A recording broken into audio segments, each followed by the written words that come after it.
Hello, it is Henry, and it is Monday, which means that you are here for news. And if there's one thing we did not get enough of in the past week, it is news. But I have good news for you. It's all comic book news, and it's new news. And you knew that it was gonna be new news.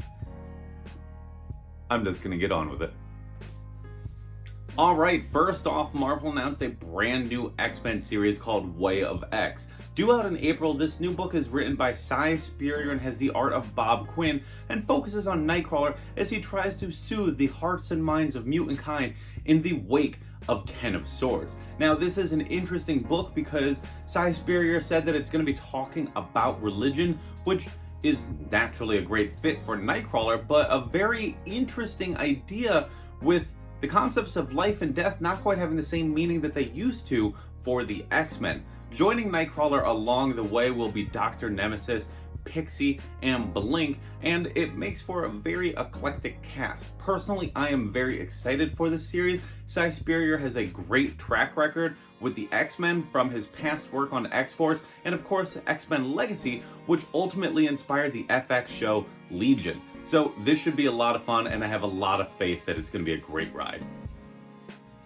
Also in April, writer Kurt Busiek and artist Yildiray Cinar present The Marvels. Now, this is an ongoing series that was supposed to come out last year, but it got pushed back due to the Diamond Comics distribution shutdown and the pandemic ruining just about everything last year.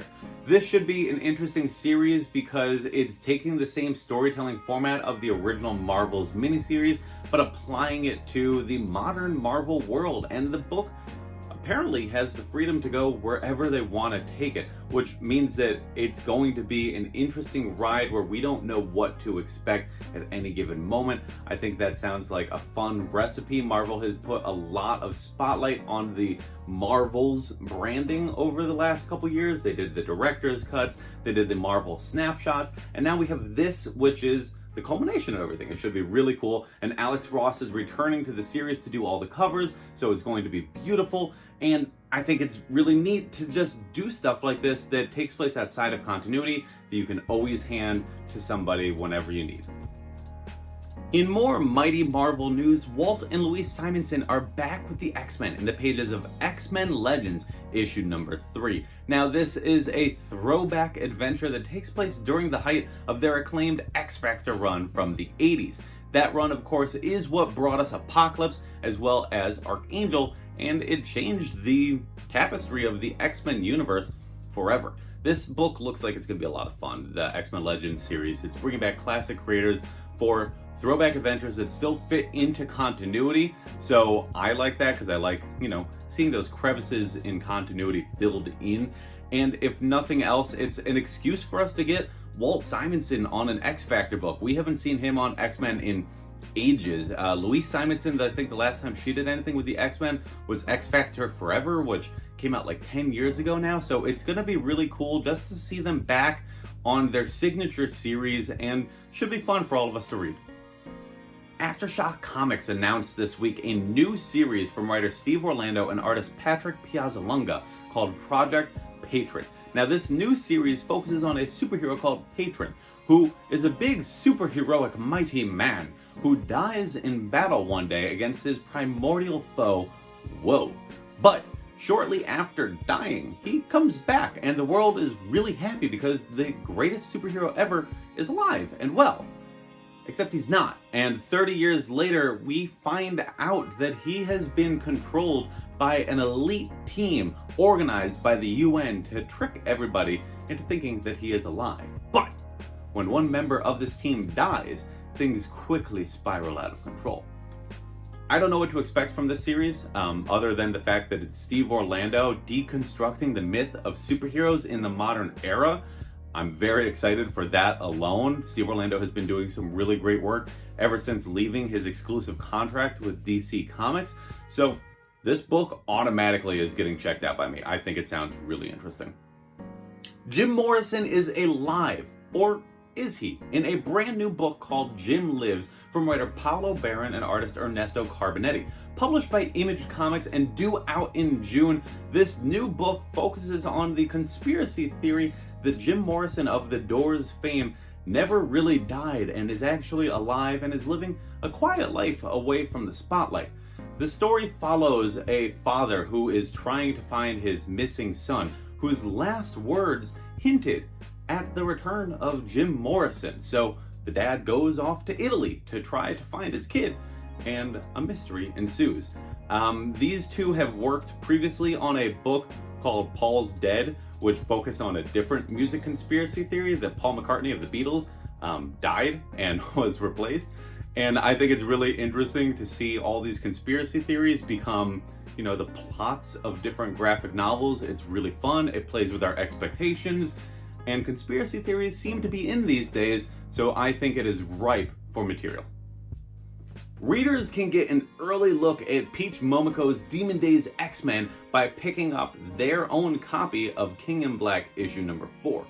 Marvel announced this past week that King in Black number 4, the latest issue of Marvel's best-selling event series, will feature a backup story from Demon Days X-Men, a upcoming series that starts in March by Peach Momoko, who will be writing and drawing it.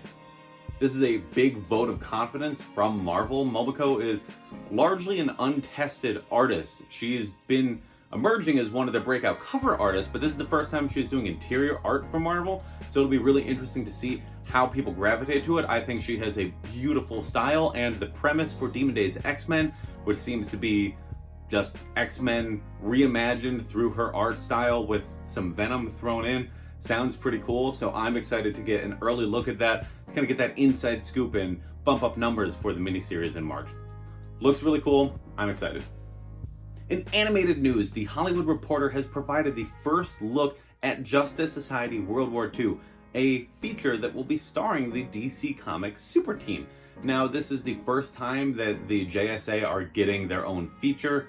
This is the 42nd animated film that DC has made, and this has an ensemble cast headlined by actress Stana Katic and actor Matt Bomer. Now, they are known for their roles on Castle and White Collar, respectively, and they'll be playing Wonder Woman and The Flash, respectively.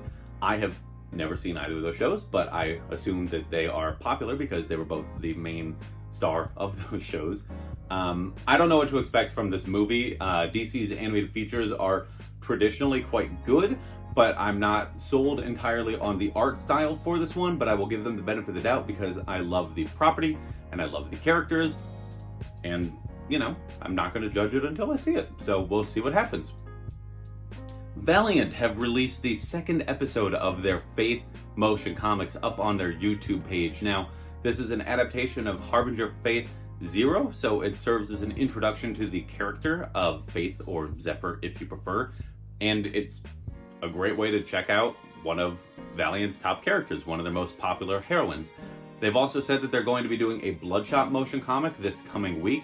I myself am very curious to see which Bloodshot comic they adapt, because he has a lot of very, very good ones, so they've kind of got a lot of options there, and it should be fun to see what they do. I think this is cool stuff. I think it is an easy way to introduce new readers to the characters, and I'm looking forward to seeing it. Boom Studios and Kickstarter have teamed up for the definitive Mighty Morphin Power Rangers hardcover collection.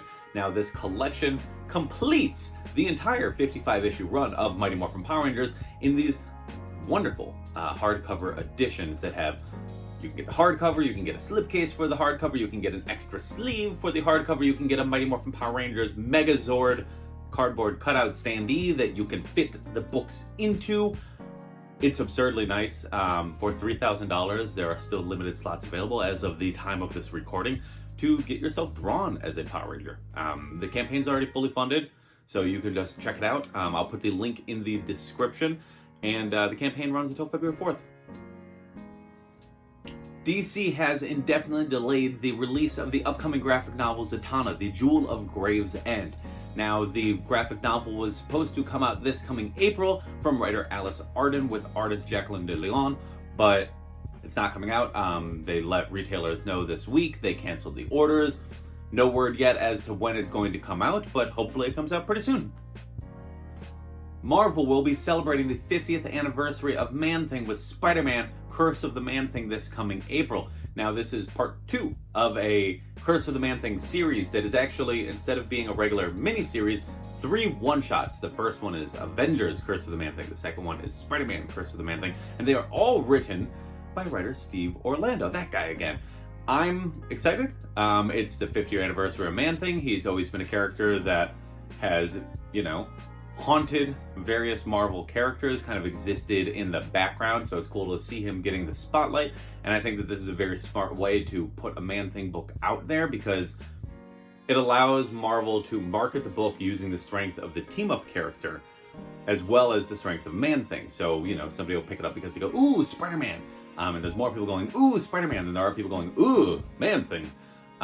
So I think that's a smart way to release the book. And Steve Orlando is making his Marvel debut with this series. The series starts in March. The Spider-Man issue will be coming out in April. Variety reports that president of DC Films Walter Hamada has signed a contract extension through 2023. This comes a little over a week after Hamada gave an interview with the New York Times where he detailed the future of the DCEU for the indefinite future. Alongside this, actor Ray Fisher, who played Cyborg in Justice League, is apparently being written out of the upcoming Flash movie. Fisher previously cited abuse on the set of Justice League and made allegations against Hamada for allowing that to happen, and said that he didn't want to be involved in any movies that Hamada was involved in. So if Hamada signs a contract extension, it makes sense that Fisher will be involved in less moving forward. Regardless, it is disappointing to see that there is this clash behind the scenes, and hope that everybody is able to eventually resolve it. Disney has confirmed via press release that the upcoming season of WandaVision will be 9 episodes long, led by a 2-part season premiere on Friday. The series focuses on the Scarlet Witch and the Vision as they enjoy a quiet suburban life until one day, presumably, things become less quiet. It is the first Marvel show that will be airing on Disney Plus, so I'm expecting it to feel a little bit different than what they released on Hulu or on ABC or even their Netflix work, and I am very interested in this show and have high expectations. The Attack on Titan manga series will be ending this April, as has been confirmed by series creator Hajime Isayama. The book debuted in 2009 and quickly became a fan-favorite series, spawning the anime series that seemingly took the world by storm and definitely took Hot Topic by storm. And yeah, it's gonna end in just a couple months, and it will be collected in 34 volumes total, which makes for a very nice collection. And in sad news, comic book artist Steve Lightle passed away last week at the age of 61. Lightle is perhaps best known for his work on the Legion of Superheroes, where he helped define the team during some of its most popular years throughout the 1980s, and even came back to the property as recently as the New 52. For me, I will always remember Lightle's work on The Flash, where he did a lot of the cover work throughout the 90s and created some of my favorite images of Wally West. So for all of his hard work, thank you, Steve, and my thoughts go out to his family and friends. And that's this week's news. Tell me, what was your favorite thing that I talked about? Let me know in the comment section below, and we can have a little chat about it. And while you're at it, could you please like this video and share it with your friends so they too can learn all about the magnificent things happening in the world of comics. And for even more value, please subscribe to the channel, because it makes me feel warm and fuzzy and loved, and I love being loved. And if you truly adore me, you can follow me across social media at A White Cuban, where I post about what comics I'm reading, I take a lot of selfies, I talk about my cats. I have really cute cats. They tried to break in here while I was filming. You know, cats. And yeah, I'll be here next week for news, I guess.